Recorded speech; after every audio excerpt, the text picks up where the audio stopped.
अब यस्तै रहेछ गाइज होइन, विदेशमा चाहिँ तपाईँको खाने टाइम हुँदैन होइन। फाइनल्ली गाइज हाम्रो चाहिँ तयार भइसकेको छ आज रातको डिनर। अन्डा चाहिँ हामीले उसिनेको चाहिँ यहाँ गरिसक्यौँ। बोइल ओहो दाइ अन्डा त के भएछ हौ यो त अन्डा पड्किसकेको छ गाइज।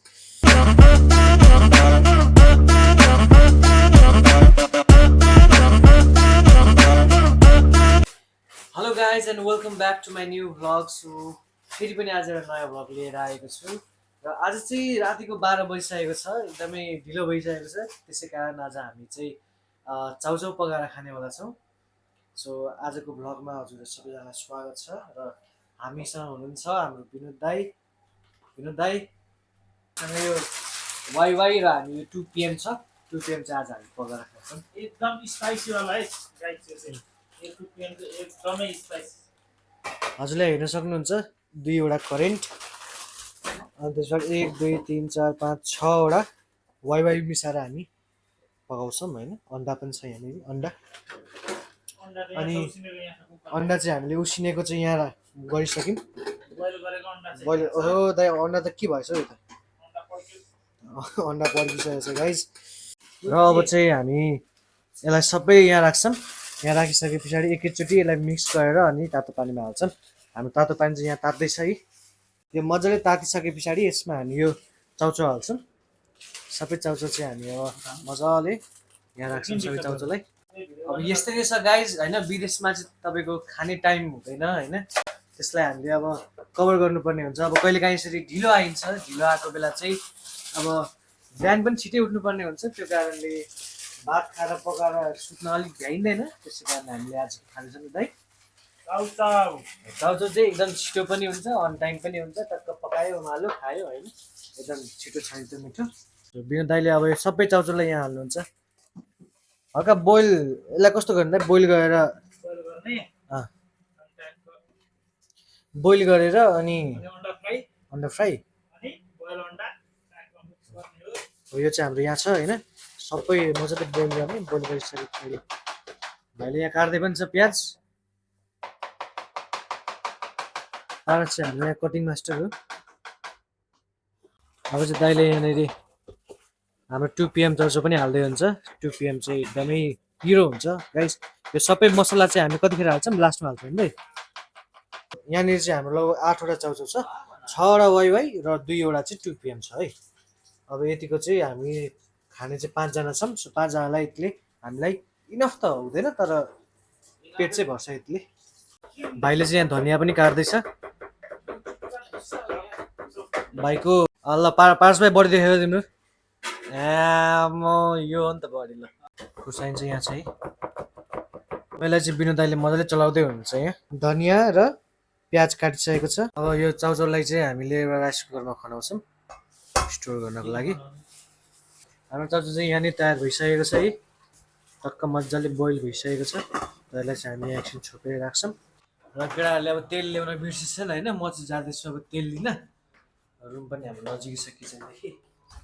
सो यहाँनिर चाहिँ छ हाम्रो तेल, यो चाहिँ हो तेल। सो अब तेल लिएर चाहिँ अलिकति तेल पनि कम नै रहेछ, जस आजको लागि चाहिँ पुग्छ। सो अब तेल लिएर म जाँदैछु त। तेल आयो तेल आयो ल भइहाल्यो। सो तेल पनि आइसक्यो। भाइले चाहिँ कराईमा तेल हाल्दैछ। यहाँ अन्डा पनि हाम्रो आइसकेको छ होइन। त्यहाँनिर चाहिँ थोरै प्याज, थोरै खुर्सानी, थोरै धनियाँ हालिसक्नु दाइले। दाइ दामी बास्ना आयो त भाइ। के हो यो? अन्डाको वेस्ट। अन्डा चाहिँ हामीले यहाँ अलिकति बोइल पनि गरेको छौँ। बोइल जस्तो चाहिँ अलिक देखिँदैन होइन। यहाँ आदिहरू फुटिसकेको छ। कराई चाहिँ एकदमै अब चाहिँ यसमा हामी अन्डा हाल्छौँ। अन्डा हाल्दैछौँ अब यसमा चाहिँ। सो अन्डा चाहिँ मजाले हाम्रो चाहिँ अब अन्डा बन्दैछ होइन। यसलाई चाहिँ हामीले पुरै भुजुरी बनाउनु पर्ने हुन्छ। यहाँ चाहिँ भाइले नयाँ स्टाइलले अन्डा गर्दैछ। ल हेरौँ, यो चाहिँ निन्जा टेक्निक। ल सिँगै निकाल्यो भाइले। यस्तो यस्तो कला भएको केटाहरू छन् हामीसँग अनि ल हेर्नुहोस्, यसरी ट्राई गर्नु होला निकाल्नको लागि।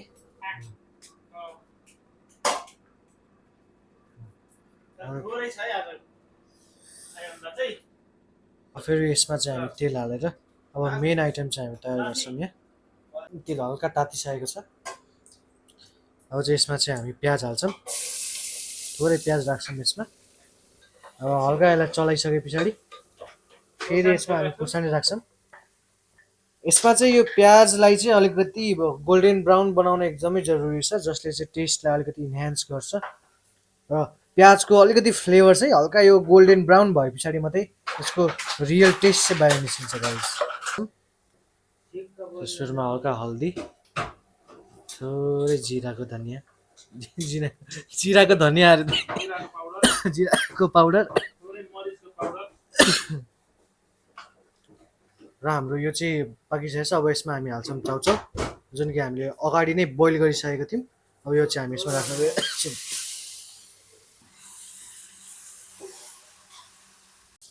यसमा चाहिँ अब हामी सबै चाउचाउको मसलाहरू राख्छौँ, अघि जुन जुन हामीले चाउचाउबाट निकालेको छौँ। अब चाहिँ यहाँनिर 2 PM को ओरिजिनल मसला आउँदैछ। यो चाहिँ एकदम स्पाइसी हुन्छ। यो दाइले सबै हालिदिनु, 2 प्याकेटै हालिदिएको दाइ। दुईटै अब स्पाइसी बाफ्रे। अब चाहिँ यहाँनिर 2 PM एकदमै हट सस हाल्नेवाला छौँ। ल यो पनि गयो एकदमै हट सस। यस्तो पिरो हुन्छ नि गाइस, यो चाहिँ बबाले पिरो हट सस हुन्छ। हेर्नुहोस् त क्या दामी देखिरहेछ। ल हेर्नुहोस् त है। अब हामी चलाउन गइरहेका छौँ हट सस राखेको 2 PM र चाउचाउ। अब यहाँ बिनु दाइले चाहिँ आफ्नै स्टाइलमा काट्दै हुन्छ अन्डालाई लामो लामो। यो कुन धरानी स्टाइल चाहिँ यो अबुधाबी स्टाइल हो। अबुधाबी स्टाइल हो गाइस, सुन्नुहोस् है, अबुधाबी स्टाइल हो। अन्डालाई लामो लामो काटेर भागमा हाले पछाडि अलिक राम्रो देखिन्छ भन्ने हाम्रो दाइको भनाइ छ। बिनु दाइले लिएर जाँदै हुनुहुन्छ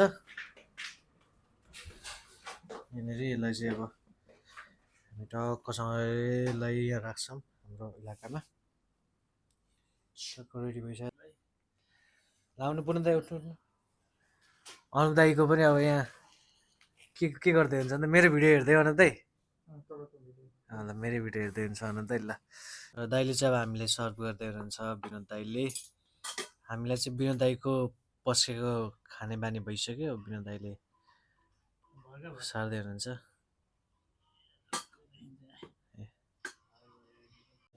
र यहाँनिर हाम्रो अन्डा पनि आइसक्यो, बोइल गरेको अन्डा। फाइनल्ली गाइज हाम्रो चाहिँ तयार भइसकेको छ आजको रातको डिनर। अब चाहिँ दाइले दाइ टेस्ट कस्तो छ भन्नु है। दामी छ, दामी भएको छ यार। ल अब हामी पनि सुरु गर्छौँ गाइज। स्पाइसी चाहिँ एकदमै टेस्टी छ गाइज, दाइले एकदमै मिठो बनाउनु भयो। सो हजुरहरूले पनि हामीले पकाए जसरी नै ट्राई गर्न सक्नुहुन्छ है। यसै पकाएको चाहिँ एकदमै मिठो स्पाइसी हुन्छ। अब यसलाई चाहिँ थोरै यो अन्डा राख्ने एउटा, अनि टक्क यस्तो गर्ने, अनि यसलाई खाने। र thank you so much guys जसले मेरो भ्लग यहाँसम्म हेरिदिनु भयो, धेरै धेरै धन्यवाद। र मेरो च्यानलमा नयाँ हुनुहुन्छ भने च्यानललाई सब्सक्राइब गर्नु होला र साइडमा रहेको बेल आइकनलाई पनि दबाइदिनु होला। त्यसै कारण तपाईँले मेरो लेटेस्ट भिडियो फर्स्टमा हेर्न पाउनुहुनेछ। र यसरी नै साथ र सपोर्ट गरिराख्नु होला। आगामी दिनमा पनि म यस्तो भ्लगहरू लिएर आउने नै छु। र धेरै धेरै धन्यवाद। र अहिले लगभग रातिको 1:30 नै बजिसक्यो। अब सुत्ने बेला पनि भयो, भोलि चाँडै नै उठ्नुपर्नेछ। So thank you so much अनि have a nice night. Good night guys, good night.